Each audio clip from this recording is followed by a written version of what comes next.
Can you hear me? Yes? Yes. Hello? Hello. Hello. Welcome. Right. Welcome to Plymouth University. Welcome to the Roland Levinsky building. And welcome to the final CogTalk of the season. And so we're going to be having a break for the summer after this CogTalk, and we'll be back in the autumn. So, can you hear me? My ears are working. Yes, I'm getting a signal to lift my mic up. Thank you. So, this season, we've considered a whole range of topics, from the development of a sense of fairness in infants in an unjust world, to human emotional reactions to art. So we've covered a huge spectrum of topics in psychology, cognition, behaviour. Today we're going to touch on something that affects us, all of us, on a daily basis, which is rationality and how we process all this information that's out there and use it to make judgments about the world and ultimately to act on them. So this is something that affects us every day. So I was struck by this morning. I was getting ready for work. I was about to leave the house. I looked out the window. It's dark grey clouds. For 2 weeks we've had bright sunshine, and suddenly it's all looking a bit dark and thundery. It looked like it was going to rain any minute. And I thought, oh no, what am I going to do? Right. So I've got 3 things I can do. I can just walk out of the house and hope I get to work before it starts raining. I can take my little brolly, my sort of crummy little brolly which fits in my bag. It's not very heavy. It's a bit broken, but it's okay for a shower. Or I could take my nice big stout brolly that sort of keep an elephant dry, stormproof, and that's fine. That'll do the trick. But then I feel a bit of a chump if the sun comes out, So I'm there sort of racked with sort of worried, what am I going to do? What's the best thing to do? But maybe I could just stay at home, take the day off, work at home. And then, so I'm there to be this paroxysm of indecision. What's the optimal decision in this situation? And then it started raining, and that settled it for me. So I took my big brolly, and here I am. So if you're like me, and you're confronted with this daily problem of how to deal with all this information and do the optimal thing, then you'll be very pleased to see that tonight we have 2 world experts on rationality and decision-making, the process of turning all that information into logical decisions. So we have Konstantinos, Katsikopoulos, thank you, from the Max Planck Institute in Berlin. So he's interested in work on understanding on how to improve human judgment and decision making, so a topic close to my own heart. His recent papers include one with the marvellous title, The Robust Beauty of Ordinary Information. A fantastic title, I think. Simon Handley is our very own Simon Handley, a professor of psychology here at Plymouth University, and similarly works on reasoning, thinking, and human judgment. He's got a recent publication called Logic Feels So Good, I Like It. And we'll hear more about his love for logic shortly. But first, let's start by asking Konstantinos to tell us what we mean by rationality and whether rationality is indeed a good thing. So thank you, Konstantinos.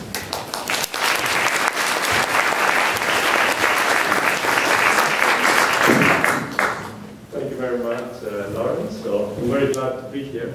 So let me start by giving you a couple of puzzles that will help you understand what behavioral scientists like myself and Simon mean when they conclude that people are irrational.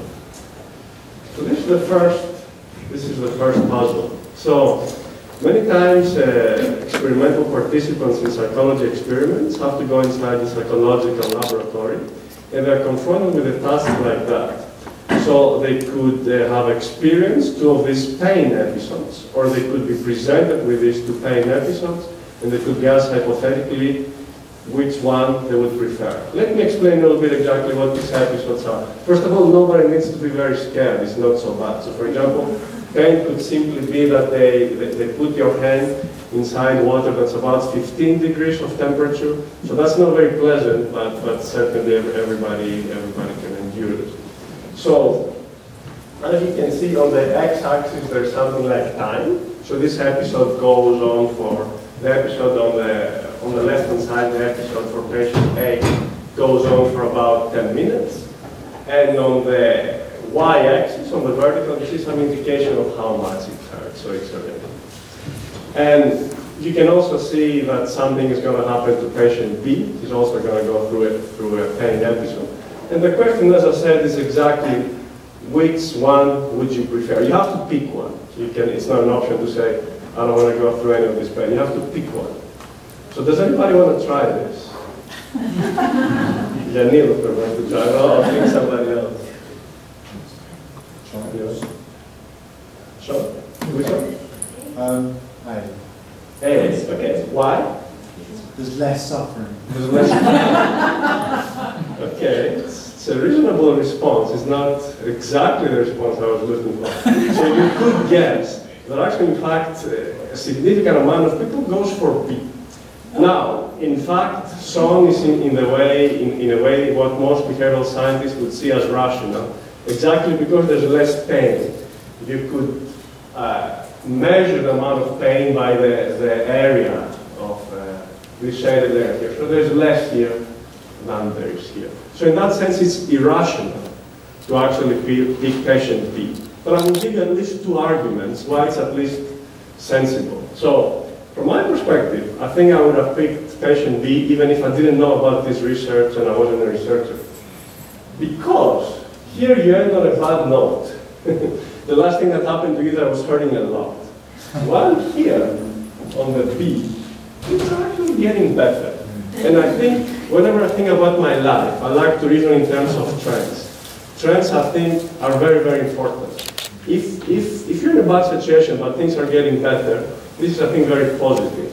If you're in a situation that things are bad, and by the way, who knows what the experimenter is going to do to you later? The fact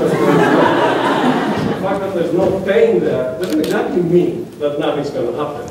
It could be that something even worse happens. And here you're certain how it's going to end. And there is something else that you may not even remember what happened 10 minutes ago, but you may well remember the end. Especially, as I said, since these experiments are not so dramatic, it's not that it hurts so much that you cannot endure. So there are some reasons by which you can say that it's at least sensible to pick B. And some people do that. But nevertheless, the behavioral scientists who run these experiments, they think that the rational response is A. Let's go to the second puzzle, which will also come up in another guise in Simon's talk. So there are these two utterances that you say to your partner. The plan is that you're going to have a party, and you're considering the people who you want to invite. So really the only difference is this end here between the two utterances. So you can invite all of your friends, or you can invite all of your friends and colleagues. This is the question now. Which one of these two parties will have more guests? One. First one. Why? Sorry? Friends, colleagues were also friends. Because you're inviting your colleagues, but they're not your friends. Your colleagues are not your friends.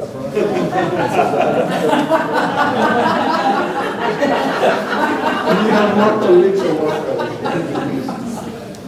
But actually, you touched exactly on the important things. The most important thing is how you interpret the end.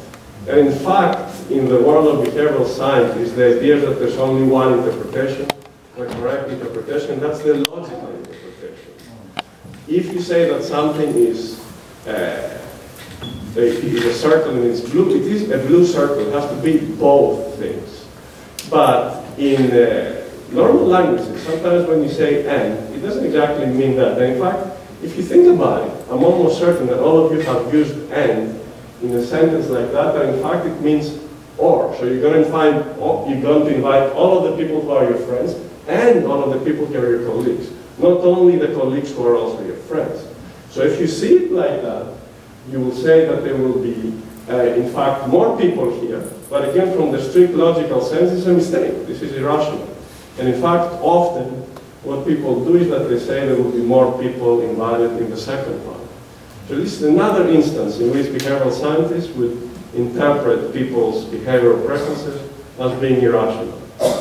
So I think you're seeing a little bit the way I see things, and I think it can be summarized here in this first point. So I think it is true that in a strict logical sense, these two responses, picking the episode with the most pain, or thinking that friends and colleagues would actually be more than just friends or colleagues, even though these behaviors, these responses are mistakes in a strict logical sense, I think they're definitely sensible, and you have reasons to expect that they may allow you to function in the world. I think it is functional to think in terms of trends, as in the pain example, and I think it is functional when you talk to communicate some relevant meaning and not talk as if you're writing a computer program. So in the second part of the talk, I will give you again two more examples that support this proposition that I'm kind of trying to defend, that these intuitions, even though they're mistakes in a strict logical sense, they can actually be functional. So here comes the first example I think should be interested in this country. So let's say before the Wimbledon tennis tournament, you're interested in actually predicting the outcomes of all games. So whenever there's a game, you have to say before the game takes place, who's going to win. So in a sense, the analytical way of doing it is to use somebody else's analysis and go through the rankings. So the Wimbledon tournament itself has a seeding of the players. And then you can always say that whenever a more highly seeded player plays another player, they're going to win the game. There are also other rankings, the World Tennis Association ranking and so on. So you could do it like that. If you don't want to bother, you can do a more intuitive thing, which is called the recognition rule. So, you know, whenever player A plays with player B, and you only heard of the name of player A, then it's again a sensible thing to do, to assume that you probably have heard of the better players, so they're going to win. The problem with this rule is that you're going to end up having a lot of situations in which you cannot apply it, because you will often have pairs in which you recognize both players, and pairs in which you don't recognize any player. So somehow you have to get out of it, and if you wanted to get out of it, you can use this wisdom of crowds kind of thing, and it will take this form. So you gather some of your friends, you ask them to tell you who they recognize and who they don't, and then you count the recognition votes, so to say. So then you're going to have probably much fewer votes, much fewer ties, and the fewer and the more friends you have, and the more friends you ask, the fewer ties you're going to have. So this is the recognition rule, and this is, I would call it an intuitive way of solving this task. And this is the result. The research was actually done, it was applied before the 2005 Wimbledon rule, and now you're going to see the comparison of two of these analytical methods of doing it based on the rankings and the recognition, the intuitive recognition rule. So what's the result? It's actually not a very dramatic result because I didn't want to be so suspect of putting up a case in which intuition did much better. But I think it's still interesting that it does basically just as well, and in fact a little better than the world ranking. So you get 7 out of 10 correct predictions. And I mean, by the way, 1% is small, let's say, in a statistical sense, but it could be large if you're really betting a lot of money. You could in fact make a lot of money if you're just 1% more accurate than the other game. And speaking about money, let me get to my second and last example, in the second part of the talk, which has to do actually with investing your money. And there is something in the Talmud which is very close to what behavioral economists call naive diversification. Naive diversification means if you already have assets and your problem is how much of your wealth to invest in each one of these assets, you could invest an equal amount. So let's say you have stocks and bonds. The naive diversification rule is to just put 50% on stocks, 50% on bonds. In fact, people often do this. That's exactly what they do. They just don't think, okay, maybe I will get more from stocks, so let me put 80% in the stocks and 20% in the bonds and so on. So, literally speaking, that's what the Talmud says. It's a bit of a 1/3 rule. In general, the rule is called 1/n rule because of n assets. And here are the 3 parts that were talking about was real estate, business, and cash. So there's an analytical alternative to it, which is what scientists endorse. And we're not going to get into the details, but it's respected enough and involved enough to have earned Harry Markowitz a Nobel Prize in economics. And the idea is, again, a simple graph. Here you have to balance the average return from a portfolio with the variance, the volatility of this return. And there's some, these are called efficient frontiers. In jargon, you don't need to know about it. All I think I would like to get across is that there is a quote-unquote optimal way of balancing these two characteristics of your performance, and Harry Markowitz has done it. And it's definitely not simple. You need to go through some involved math, but it has been done for you. So in principle, anybody, and in fact there are some banks that offer these packets, could calculate the proportion of the wealth that they choose to allocate, let's say, to stocks or bonds based on these kinds of analysis.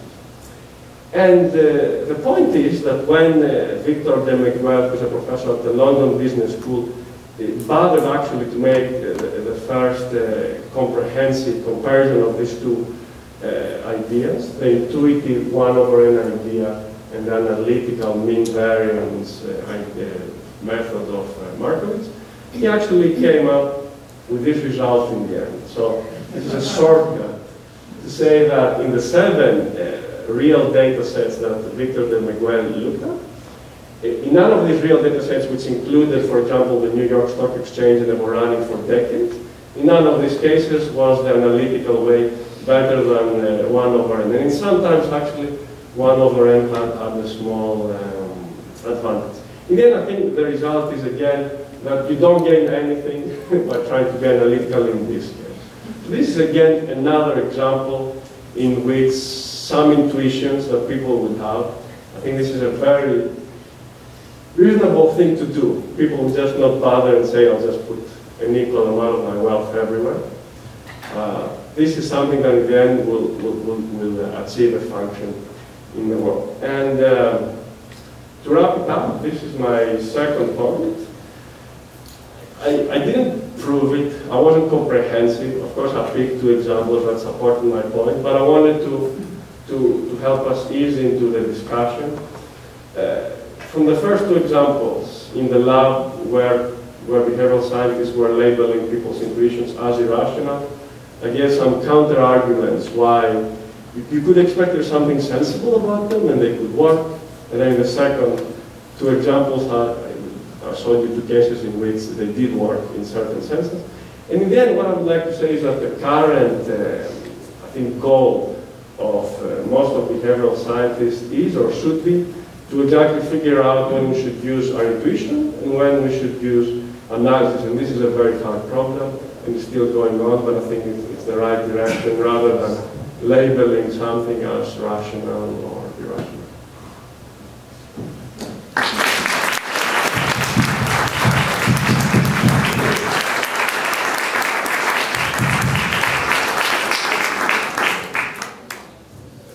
Thanks very much, Konstantinos, for a fascinating exposition. It's reassuring to know that visibility of rationality can be functional. Now we'll hand over to Handley, who will tell us, I think, maybe why it's not always a bad idea to trust our gut instinct on things. So over to you, Simon. Okay. First thing I say is that myself and Konstantinos were having a chat before this talk, and we were trying to work out how we disagree. And I think we've identified what our disagreement is, and what Konstantinos is arguing is that knowledge can be very useful, actually. And knowledge can lead us to make judgments which, from a logical perspective, might look irrational. But from an adaptive perspective, in terms of achieving someone's goals, they're rational. Okay, so it makes you more money on the stock market, okay, as one example. Or it makes you better at predicting who's going to win Wimbledon. What I'm going to be arguing is that actually our intuitions can be entirely logical. they can be entirely in accord with formal logical rules. Before I do so,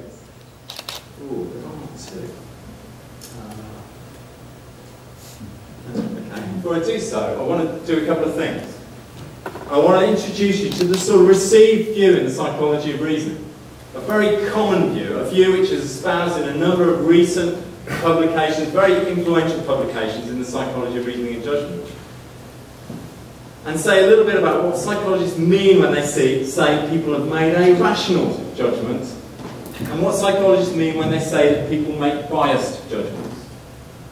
And then I want to ask the question as to whether they are right, and that's what my talk is going to be focused on. So let's start off with some puzzles. Now, this is the weird and wonderful world of the psychology of reasoning, and it looks a little bit odd. But you know, what we're interested in is what do people do in a lab when they're presented with strange puzzles where there are two conflicting potential responses. Now this isn't just about puzzles, this is also about everyday thinking, because often in the world, in the real world, we have these conflicts regularly, and these conflicts are between what we believe and what might follow logically. Okay? And that's a tricky thing to decide. Here's a typical example of a problem we might give participants. All living things need water, roses need water, therefore roses are living things. Now that seems like, to many people, quite a powerful argument. Seems consistent, okay, but it is illogical. And of course it just takes a little bit of reflection and thought to realise why it is. So if you imagine, let's just change the content a little bit. All living things, oh God, I should have practiced this. Oh dear. No, don't give me an example, just leave it to me, alright?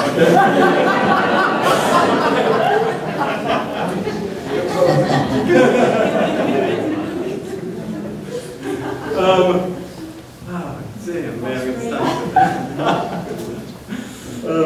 Offsprings?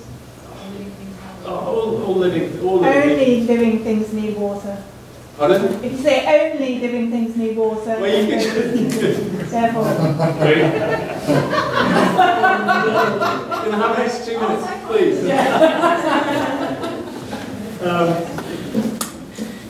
All animals need water. All animals need water. Yeah, I mean, whatever it is, yeah. Okay, so all animals need water. Roses need water, therefore roses are animals. Exactly the example I thought of, so thank you. So, I've been doing this 21 years. Can you imagine that? Anyway, after all, I get blinded to it. So, but we've got an argument here which is illogical, invalid, but believable. There's a conflict. You can almost feel the conflict. Here's another one. All living things are warm-blooded. Crocodiles are living things. Therefore, crocodiles are warm-blooded. Okay? Conclusion's unbelievable, but of course it's a valid argument. So you put anything in there, and it follows logically. All A's are B's. X is A, therefore X is B.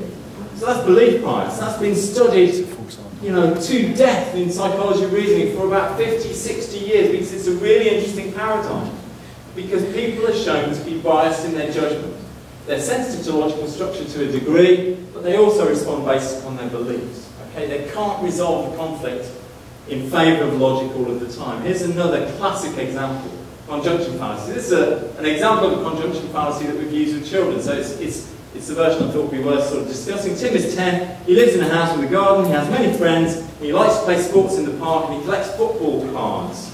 And then you have to rank, order the likelihood of these four possibilities.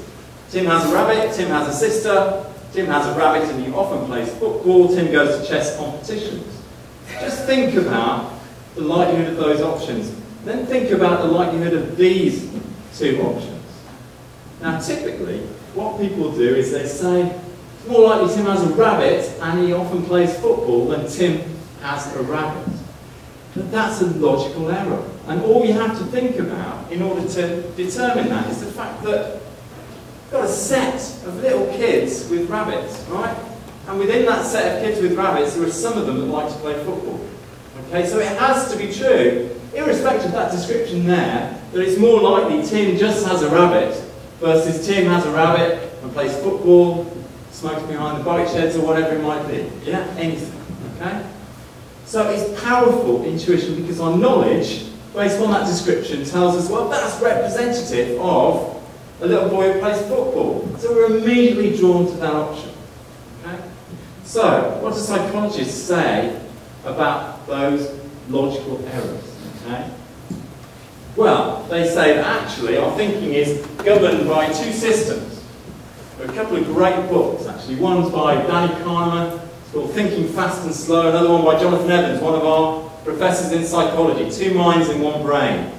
All about the idea that our thinking is characterized by two systems. One system is automatic, unconscious, not capacity limited, based upon knowledge of the kind that Konstantinos was talking about, based upon simple heuristics, simple rules for responding. And another system that's conscious, effortful, limited, involved in logical reasoning, novel problem solving, intelligence, a sort of system that will allow us to calculate 17 times 8.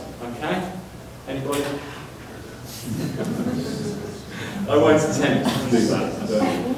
Okay, so the idea is that these two systems are in conflict. We often go with this automatic system, but we have to intervene if we want to be logical. Well, what I'm going to argue is actually, in many instances, logic arises from an intuitive judgment. And sometimes, judgments that are based upon knowledge and beliefs are quite effortful. They take time. And the first bit of evidence I'm going to discuss is developmental. Based upon this sort of account, development should lead to more rational judgments. As kids get older, they have more resource, they have more capacity, they can think better, they should get more rational, right? Second thing I'm going to talk about is making logical judgments should be more difficult, right? Because according to this account, it's more effortful, it's system 2, it involves reflection. And it should take longer than just judgments based upon beliefs, which are automatic and intuitive, according to these accounts. And intuitive judgment should be often biased and non-logical. Well, what I'm going to argue at the end is actually logical judgments can be very intuitive. Okay? So let's talk about some data. And here's some data from our lab, and I'll just briefly explain to you. It looks a bit odd, but we gave some of those conjunction fallacy judgments to some kids. And we also gave them some belief bias problems of the kind that I've already shown you. And these blue bars are the bias judgments, heuristic they're called in our field. So bias judgments, and these are the rational judgments. These kids at 6, 8 and 10 years of age, what happens is they become more biased with age. As kids get older, their thinking gets worse. As kids get older, they become less rational. That's really interesting, isn't it?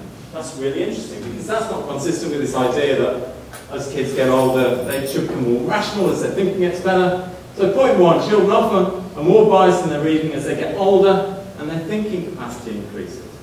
So maybe, actually, the use of knowledge in thinking reflects some effortful cognitive processing. It's not intuitive in nature. Okay, so that's one of the studies that we've been running, is what happens when people are dealing with conflict. Okay, so here's some conflict problems. So here we go. If the child is crying and the child is happy, the child's crying, does it follow that the child is happy?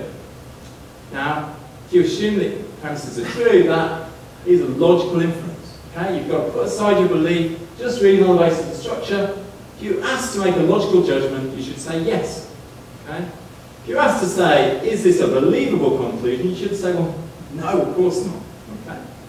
You can also do problems where there's no conflict. If the child is crying, then the child is sad, the child's crying, is the child happy? Of course, if you're asked to base a judgment on logic, we'd say no. If you're asked to judge whether that was believable or not, we'd also say no. These sorts of models should predict that beliefs are rapid, automatic, quick, people should make judgments rapidly, and they should be really easy. Okay? But logic judgments should be really difficult and take time. Well, it's not the case. If you look at judgment accuracy, these are when people are asked to judge on the basis of whether the conclusion follows logically, and that's where people are asked to judge whether the conclusion is consistent with belief. And if you look at that bar, what we find consistently over maybe 10 studies now is when you ask people to judge whether the conclusion is believable, logic interferes with their judgment. Okay?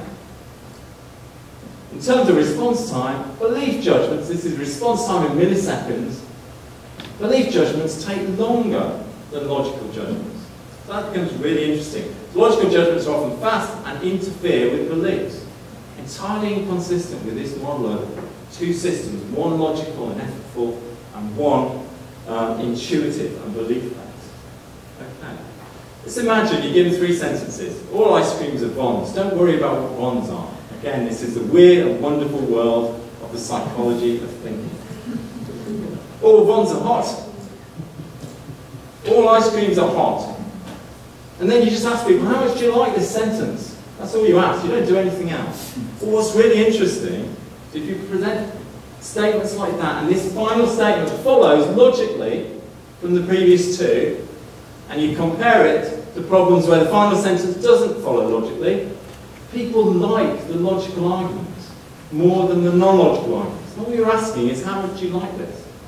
So that's really interesting.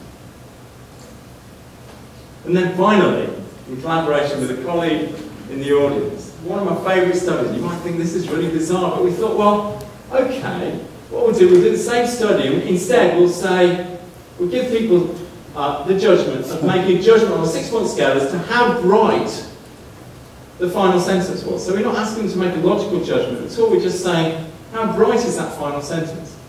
And we gave them instructions, we said, this is a high brightness, this is a low brightness sentence. You make a judgment as to how bright this sentence is. So we're not asking them to make a logical judgment at all. And the idea is that if they have some access intuitively, not consciously, to whether a conclusion follows logically from preceding sentences, then that will cue a feeling, a positive feeling, and that positive feeling will be reflected into a different judgment. In this case, a judgment of just how bright the sentence is, unrelated to the logical structure of the argument. And that's what we find. Across 2 studies now we've done logical arguments. A conclusion or a logical argument is just to be brighter than one that doesn't logically follow. Okay? And again, this is very clear evidence for some sort of very basic intuitive sense of logicality that we're not aware of, but we translate into another judgment. In this case, how bright the sentence is. So final point is people like arguments that are logical and judge them to be brighter than arguments that are not. So, final conclusions. What I'm going to say is people's intuitions can be rational, but not rational in an adaptive sense in terms of knowledge, but rational in a logical sense. And logical reasoning is often fast, happy, and bright. What a positive way to turn this off.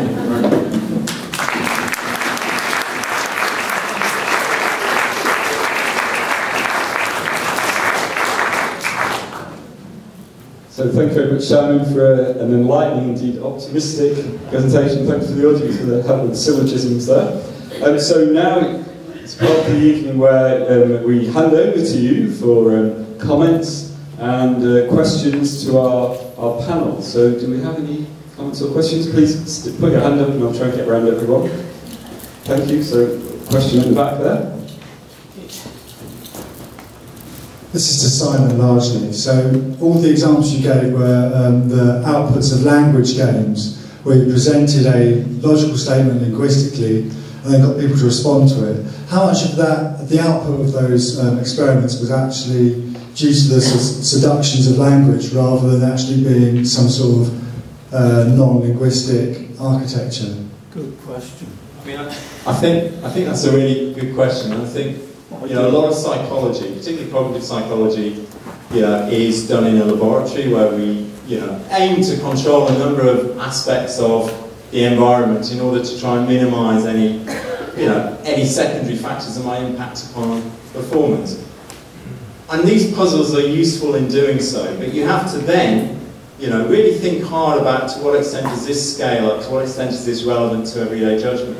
I mean, what I would say is that there are numerous studies that have looked at arguments which are much more realistic in their content. There are numerous studies that have looked at everyday judgments where there's a conflict between say your beliefs or your investment in a particular sort of occupation, etc., and evaluated your judgments about the strength of arguments that are either inconsistent with that preconceived view or not. And what you find is very, very similar things. So you find that people find it very difficult to reason with problems where there's an inconsistency between their beliefs their prior knowledge, their entrenched position in the logical structure. So I would say that I don't think it's just about language. I don't think it's just about language games, but I think you have to take account of that, and you have to take account of how people understand conditionals, how people understand, you know, the sort of form of the argument and the structure of the argument. But I would say that this scales up, and I think there are many, many examples. If you read Kahneman's book, it's an interesting book, because there are many, many examples which demonstrate the sort of relevance of some of these sorts of effects for everyday thinking. Did you have anything to add on that next bit? Is there another question? Sorry, I'll just shout. Okay, I'm a teacher, so I can yell. So okay. All right. So one of the things I was reflecting on is that I think both of you used examples of the conjunction fallacy. Am I correct in this? Now, I teach logic, and one of the things that I teach my students is the principle of charity. And I would scold a student for interpreting the sentence in the way that the behavioral scientist interpreted it in Konstantinos' example, when I would be much more comfortable with Simon's example. They seem to be very diverse examples, because the first example probably intuitively means something like, the and means something like plus, as opposed to and in the usual sense, or and also. Right? Just like and can also mean and then, right? Fred and Wilma got married and had a baby. I mean, in ordinary language, you have to put them in one order, but logically speaking, it could be reverse it, right? And socially, it means something very different. And so, the idea is, how careful are the, looking at experienced researchers, how careful are your colleagues in differentiating between these sorts of examples when they discuss the conjunction fallacy?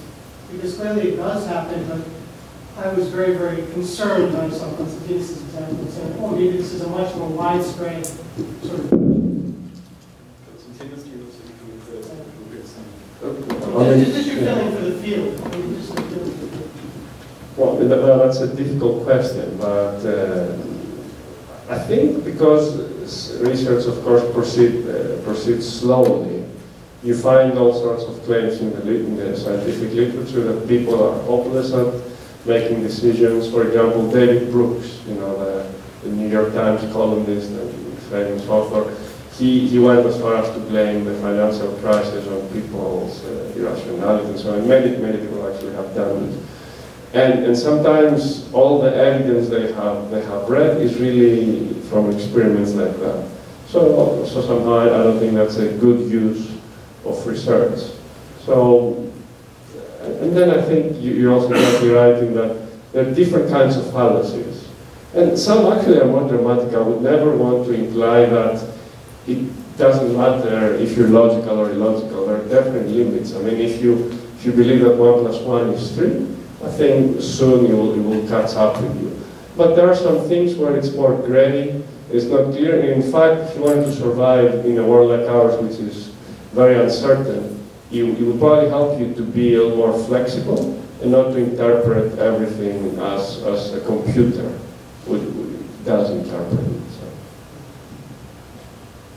I mean, just coming back to the conjunction fallacy, I mean, I think that there are various sort of linguistic explanations, pragmatic explanations of, why you might observe, the sorts of, well, we'll call them errors, I mean, but they're not necessarily errors on the conjunction task, and I think Konstantinos was perhaps a different pragmatic explanation. I think the version that I showed you, a number of authors have said, well, maybe when you present all of these together, the option Tim has a rabbit, people interpret as Tim has a rabbit, but doesn't collect football cards, right?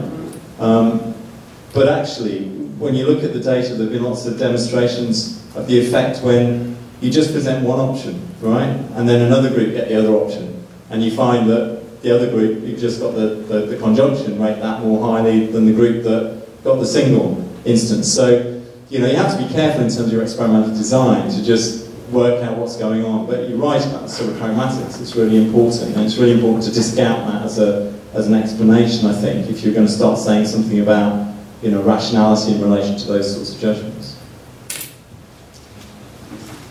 So there's another question. Back there. You both presented rationality in the context of logic, language and logic, as we have discussed. We had another discussion today where rationality was presented in terms of game theory, that means of maximizing one's gain in contrast to maximizing the gain of the group or of both players. So could you comment on that? Like how do the two rationality definitions or ideas of rationality, like the logical rationality and the utility maximizing rationality, do they come together? Do they clash? What is the relationship between them? Do any of you want to describe game theory briefly or define it? Maybe possibly for those people that don't know. I don't know. Do you want to? Michael, could you define what you mean by game theory? I can try. Game theory is a mathematical branch where participants play games which are games of they have some information about some state, and they know about possible outcomes of this state, and these possible outcomes gives each of them something to win or something to lose, and then they have to decide between a set of given possible actions, and the rational player, as it is in the literature, is the one who maximizes his own gain. Whereas, and this behavior, it's like in the famous prisoner's dilemma, this behavior might lead that the community, like all the players, do not achieve the optimal solution. So that's a problematic thing. If you think about it, like if you live together with someone and the question is who takes out the trash, both players in that sense would rather sit on the sofa and watch football than taking out the trash. So both don't take out the trash, then the trash stays in the apartment and starts to smell, so both are unhappy. This is kind of the game theoretic dilemmas you can face. Thank you.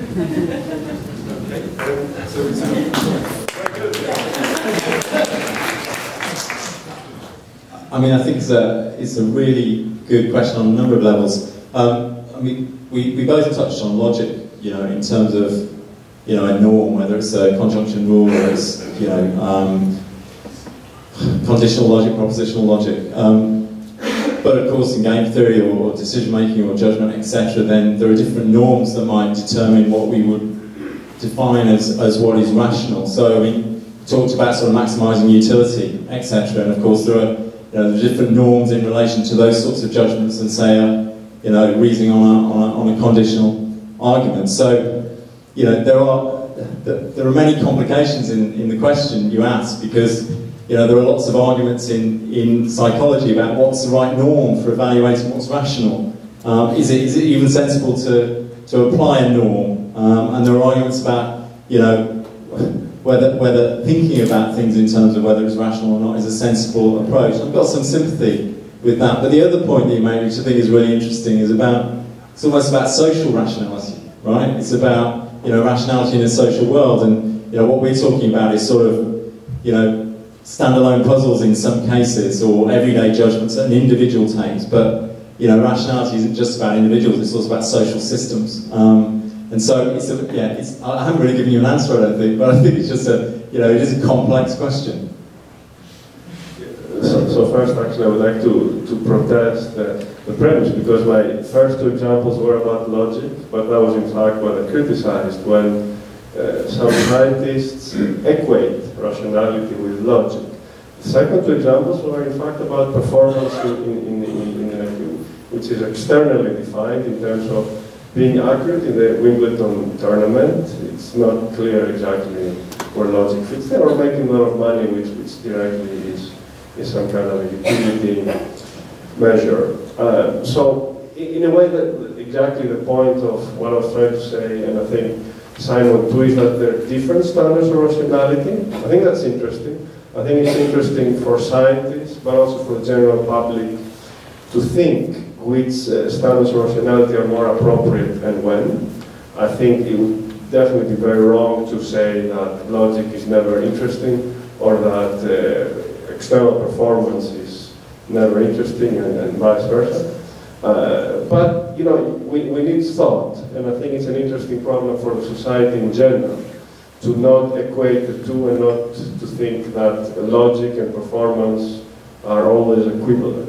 I think that's actually a fascinating topic for science, but also in general I think it creeps up everywhere in public discourse.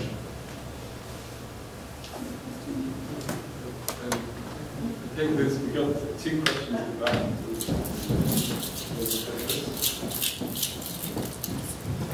Hi. With the first problem you showed, is it not more a problem of vocabulary rather than logic? Because in formal logic, the word "and" means the overlap between two groups, whereas in normal vocabulary it means joining two separate groups.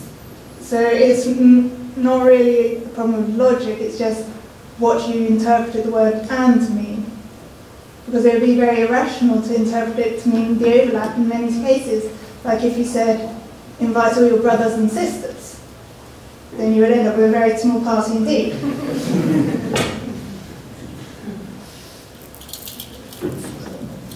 I agree. I mean, if what you say, from what you say, I take that basically you wouldn't be correct as an experimenter if you interpreted the kind of answer that people give as a failure of logic. It's not actually, it's something else. I think the interesting scientific question is why people gave that answer and what they have in their mind. I think anchoring this investigation in logic actually doesn't exactly go anywhere. It's interesting to the extent that it reveals something about how people converse and what they imply and what they think the other person is implying. I think that's more interesting than labeling it as logical or illogical.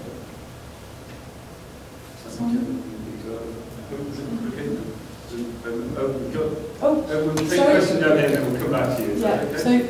So first is Markowitz never applied. Speak Markowitz never applied his own theories in the investment profile.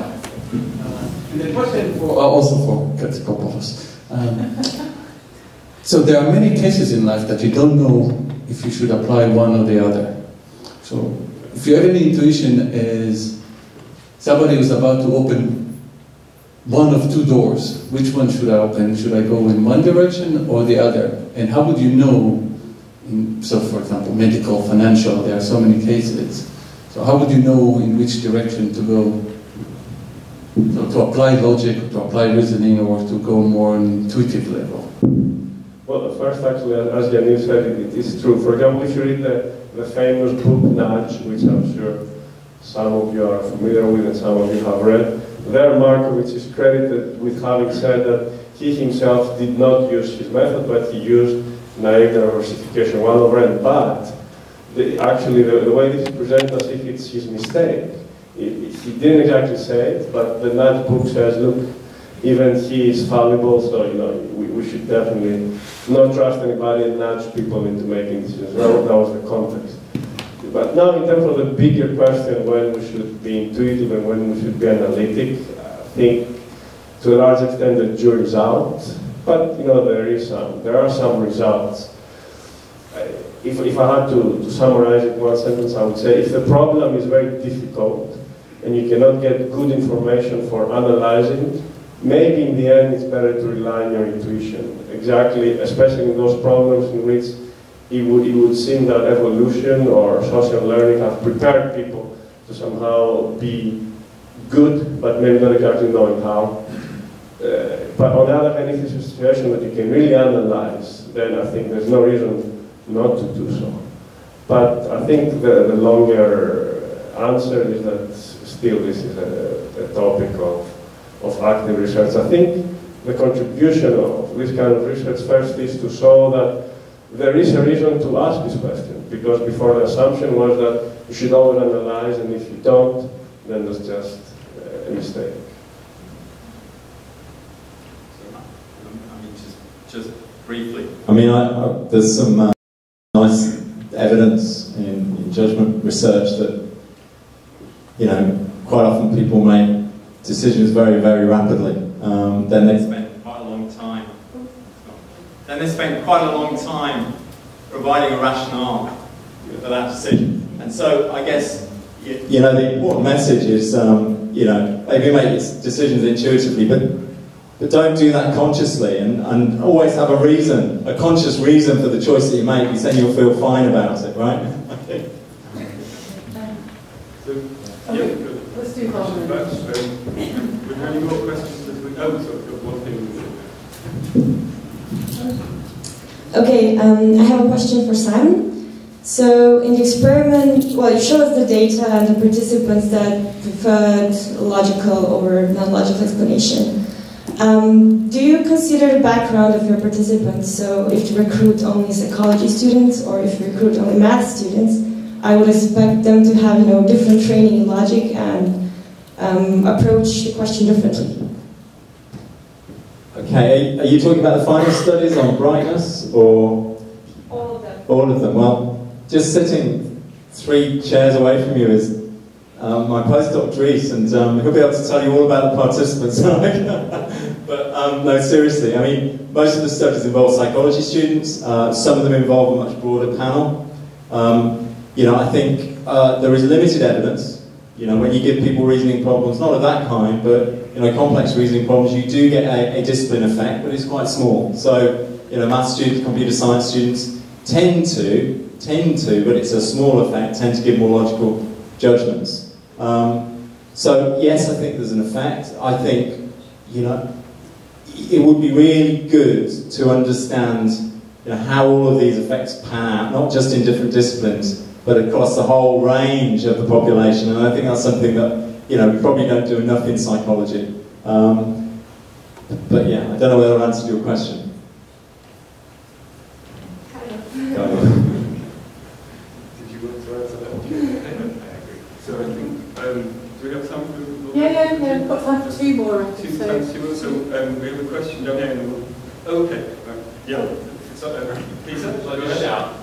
There's a specific question for Simon, actually. So, your final experiment with the brightness judgments. So, you're asking people to make judgments about how bright things are, and their judgments being biased by how much they like the sentences they're being given. Which, in a sense, you're asking them one thing, and they're giving you an answer based on something else. Yeah. So they're making essentially an error of substitution. They're answering the wrong question. That's something which somebody like Kahneman would characterise as an error of logic. So you'll measure that people are quickly rational. So you'll measure that people are sort of very quickly rational. Depends on the fact that people are also making a rational mistake. Do you have anything to say about it? It's sort of getting late tonight. I sort of missed the last bit of that. So just repeat the last bit. Yeah, sure. So I mean, the measure which you're using, the measure of using people's brightness judgments depends on them making essentially a failure of rationality. Okay, they're answering a question you didn't answer them. And you're using that measure to demonstrate that people are rational very quickly.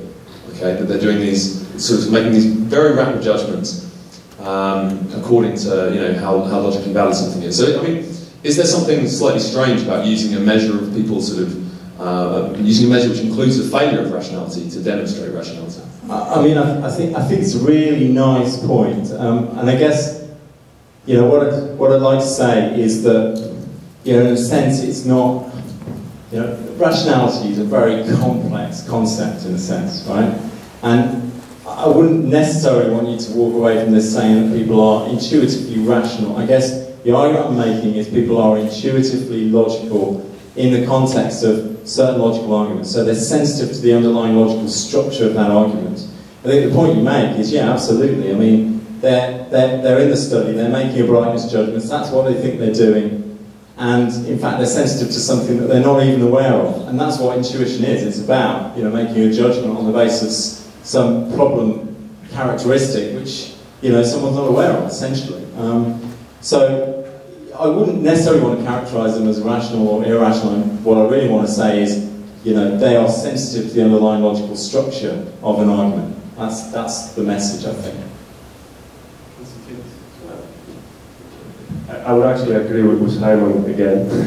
And I think also it's a little bit dangerous to call a process of substitution, which is very intelligent.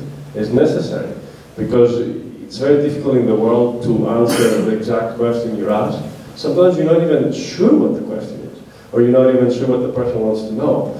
So I think this intelligent and adaptive process of trying to navigate this very difficult landscape, I think it's dangerous to begin by calling it rational or irrational. Of course, it could be wrong or ineffective, it could have its shortcomings. I wouldn't say it's always a good idea to answer another question, of course not, but I don't think it's also a good idea to start by saying that it's irrational.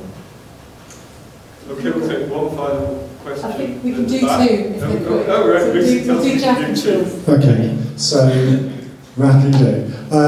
So it seems to me both of you are arguing that the gulf between intuition and logic is effectively a big data problem. If we had sensor arrays and modelling capacities within our own neural architectures, we could rapidly zap our way to the logical logic, but because we're either we're Darwin-tuned machines, we're effectively jumping ahead with intuition, which has allowed us through a selective process to get there quicker. And that's pretty convincing. However, what I'm wondering is could we even view intuition as actually a response to Gödel's ideas about undecidability, where we live in a world where actually some axioms are completely unimprovable, and so we actually have to deal with the fact we're going to have to guess, because there's never ever going to be a deterministic solution to a problem. Okay, that's a little bit question there. I didn't get the question. I can say it again more slowly. Is intuition guessing? Talk a little bit lower. Okay. Is intuition guessing, or is it actually? Is it guessing because guessing is the only option we have, or is intuition the poor man's logic, and it's simply that we never have enough data to really get there? I mean, I'll just answer the first bit of the question, because I think that's easy. Is intuition guessing? No. It's not guessing. It's essentially, having some sort of feeling associated with a particular response or a particular stimulus, which pushes you towards making a particular response. And that feeling is generated by some aspect of the problem that you're presented with. And, in the context of Konstantinos' work, it could be, a feeling that's generated through recognition, the fluency or the availability of knowledge. And that causes you to make a judgment because it sort of feels right. And similarly with, making the judgments, the brightness judgments or the liking judgments in my studies, it's about a feeling and valid arguments, because they're processed more fluently, because they're more consistent. It feels better, and consequently that's why you make a particular judgment. So in relation to your first question, no, it's certainly not guessing. There is some internal physiological cue to a response.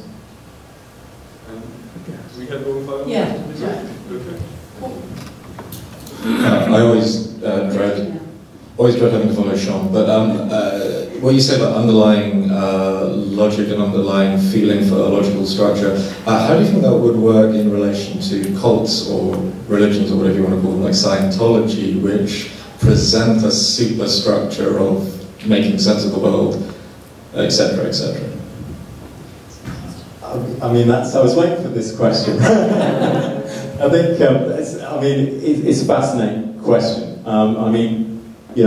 Beliefs in general, particularly religious beliefs or beliefs associated with cults or, whatever beliefs they might be, are really, really interesting, because often, people will maintain those beliefs in the face of irreconcilable evidence to the contrary, and I find that really fascinating and really interesting. In terms of, what relevance does this have? Well, I think there's an optimistic message from my work, and I would see it that way, and I think it's Now, if you think about faith, everyone talks about, you know, all cultish beliefs, having to work really, really hard to maintain those beliefs. And you know, what my work shows is actually what interferes with that is logic, right? This intuitive logic.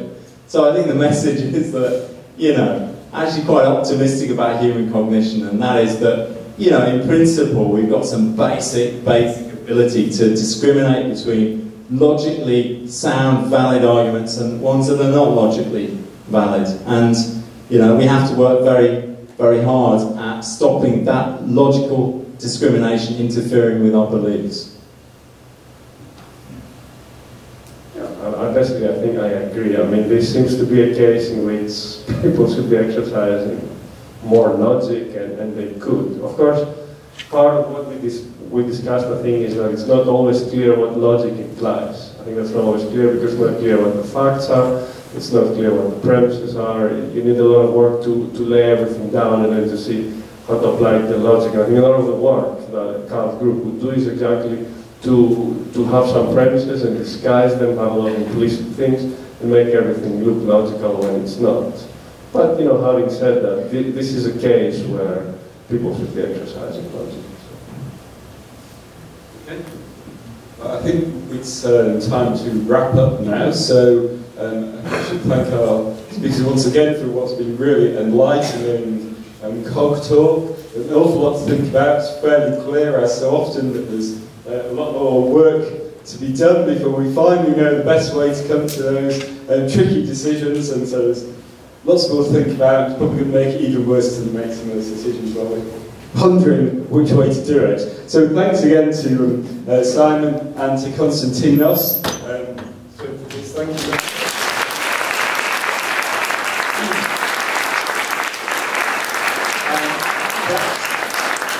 That's all from CogTalk until the autumn, but before we go, I think we should also thank Lucy Davis for all of her organisational work.